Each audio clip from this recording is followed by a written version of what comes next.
Hello বন্ধুরা, আমি অনিমা। আমার পরিবারে আপনাদের সবাইকে স্বাগত। আজ নিয়ে চলে এসেছি এঁচোড় চিংড়ি বা কাঁঠাল চিংড়ির রেসিপি। দেখো এই থালাতে দেখতে পাচ্ছ, এখানে এঁচোড়টা আমি সেদ্ধ করে রেখেছিলাম। আলুটাকে আমি একটু ভেজে নেব। আলুটাকে একটু হালকা করে ভেজে নেব। এক এক করে দেখতে থাকো আর সঙ্গে থাকো।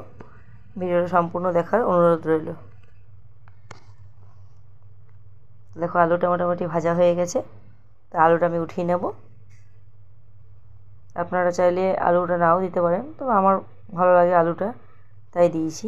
তো এবার আলুটা হয়ে গেছে, এই এঁচোড়টা সেদ্ধ করে রেখেছিলাম একটু, তাই এবার ওটাকে ভেজে নেব। একটু হালকা ভেজে নেব।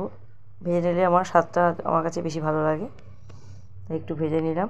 তো দেখো একটু ভাজা হয়ে গেল, এবার ভাজাটাকে উঠিয়ে নেব।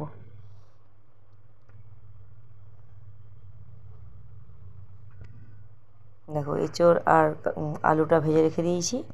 এবার এর মধ্যে ওই তেলে আমি চিংড়ি মাছটা ভেজে নেবো। তবে চিংড়ি মাছটা হালকা ভাজবো, খুব বেশি ফ্রাই করবো না। বেশি চিংড়ি মাছ কিন্তু বেশি ভাজলে হয়তো আমার কাছে শক্ত লাগে, তাই আমি বেশি ভাজবো না, হালকা করে ভেজে নেব। ভেজে আমি চিংড়ি মাছটাকে উঠিয়ে নেব।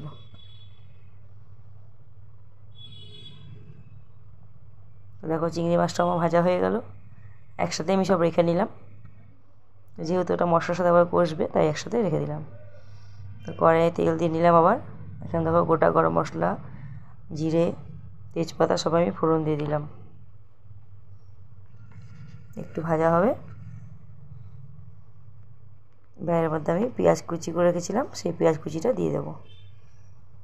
এখানে পেঁয়াজটা আমি অল্পই দিলাম, কারণ পেঁয়াজ আমি বেটে রেখেছি কিছুটা, তাই আমি ভাজার জন্য একটু দিলাম। একটা পেঁয়াজ ভেজে দিয়েছি আর একটা বড় পেঁয়াজ আমি বেটে দিয়েছি। তো দেখো এবার এর মধ্যে আমি এক এক করে গুঁড়ো মশলাটা দিয়ে নেব।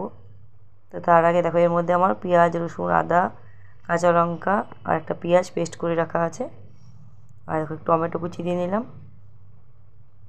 টমেটোটা তোমরা চাইলে বেশিও দিতে পারো, তো আমি বেশি দিইনি, একটা টমেটোই দিয়েছি। তো এটা দিয়ে একটু ভেজে নিলাম। এবার দেখো এর মধ্যে আমি একটু কাশ্মীরি লঙ্কার গুঁড়ো দিলাম, একটু নেড়ে নেব। তারপরে আমি এক এক করে সব নুন দিয়ে নিলাম স্বাদ অনুযায়ী।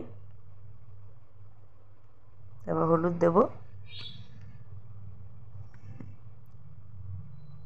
পরিমাণ মতন হলুদ দিয়ে নিলাম।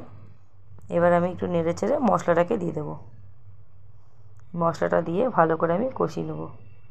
বাটিটা ধুয়ে সামান্য পরিমাণ একটু জল দিয়ে দিতে পারো।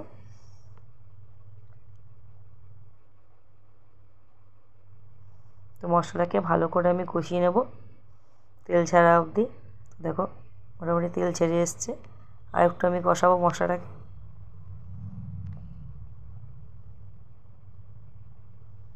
দেখো কি সুন্দর তেল ছেড়ে এসছে।